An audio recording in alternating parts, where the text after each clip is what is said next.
Welcome to focusnews.com.pk. Since long, coffee houses have been serving as a place of meetup between people for different purposes, including some informal business meetup or a casual gathering while enjoying coffee.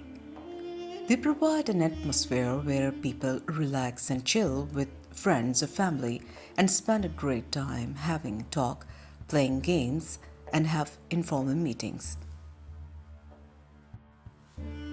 The aroma of freshly brewed French roast and the velvety feel of a supple couch cushions floods the mind. But cafe culture is more than a simple pit stop for our daily cup of joe. Cafes are structured around a few major components, two of the most important being the active sale of coffee and the people it draws in. Coffee was originally discovered in Ethiopia, Old Abyssinian, in 850 AD. It's also thought that the coffee got its name after the Kaffa region in Ethiopia, where they are used to mix crushed coffee beans with clarified butter for consumption.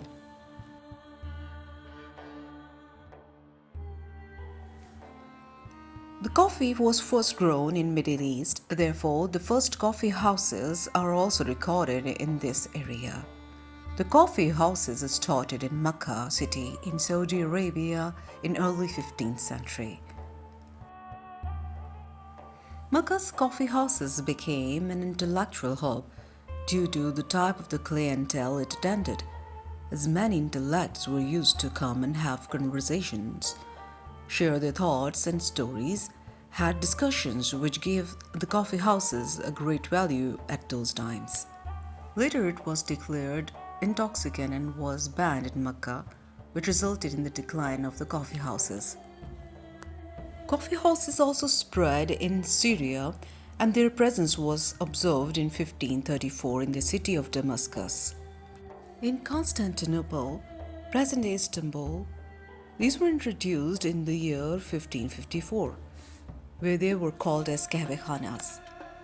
Ibrahim Pisevi, the Chronicle of Ottoman era, records that the first ever shop opened in Ottoman Empire was in the district called Tahtakale by Shams of Damascus and Hakim of Aleppo. It is stated in the culinary history that the first coffee which was purveyed in Istanbul was in Kivahan in late 1500s, but there are no written records related to it. Coffee houses in Persia are also called as kahvekhane. After the expansion of the Ottoman Empire in Persia, Turks brought with them the idea of the coffee houses. The city of Qazvin hosted the first kahvekhane during Safavid dynasty. Since 16th century, Iranians are enjoying the ambience of coffee houses, which was a great place for relaxing and socializing.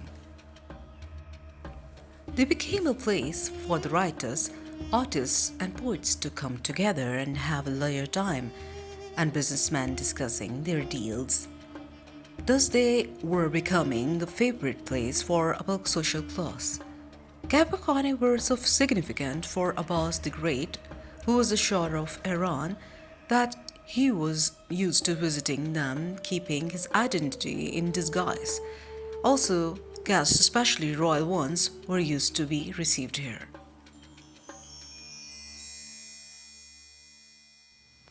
Kahwa or the so-called coffee house, has infused greatly with the Iranian culture, which can be seen in their folk arts. There is a different painting style originated which is called as Kahvekhani painting, which shows how deep coffee culture is ingrained with the Persian culture.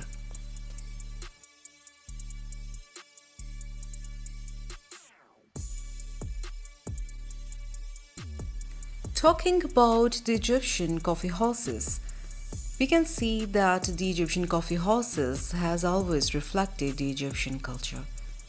They were supposed to be the place to have coffee while socializing, exchanging political views, gossiping, and have fun all together.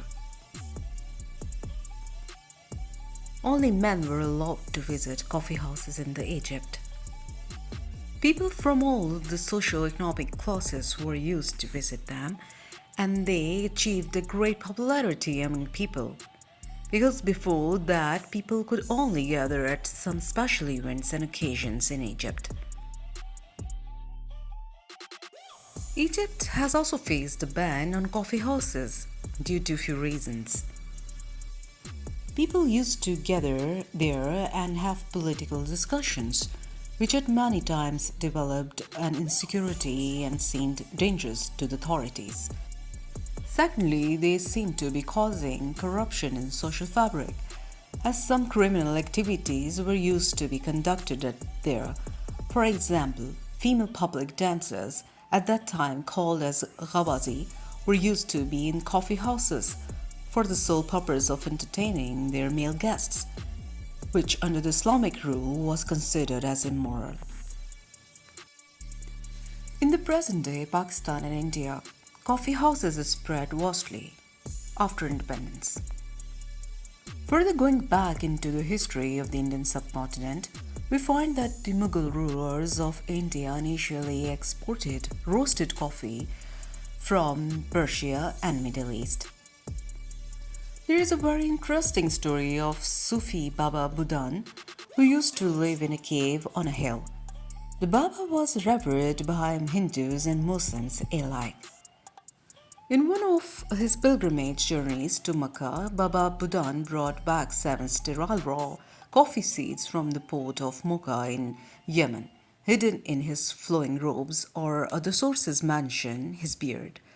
As he reached India, he planted the seeds on the slopes of the Jindagiri hills, near the caves where he and his followers had settled. Today, coffee is still grown in these hills, and the area is known as Baba Budagiri.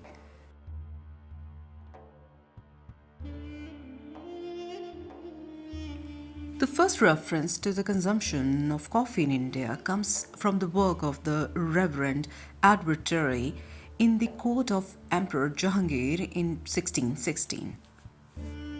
However, the rise of commercial cultivation of coffee in India took another 200 years after Reverend Terry's commentary. By the 17th century, coffee had become a popular drink among upper-class Indians.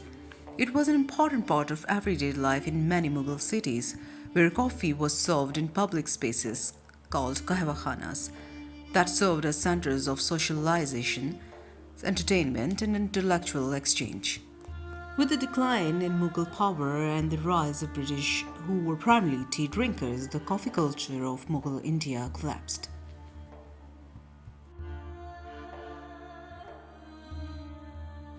Today, modern coffee houses are found almost in every city, providing a very peaceful and calm environment with books to read, Wi-Fi facility, providing great ambience for having professional meetup. The concept of coffee halls was unique in the older times, and this was adopted by every region where the coffee has reached. They have been a center of social interaction and a leisure time to enjoy with friends and family, but also in many regions caused a social political unrest due to the type of the gathering and activities it had experienced from region to region.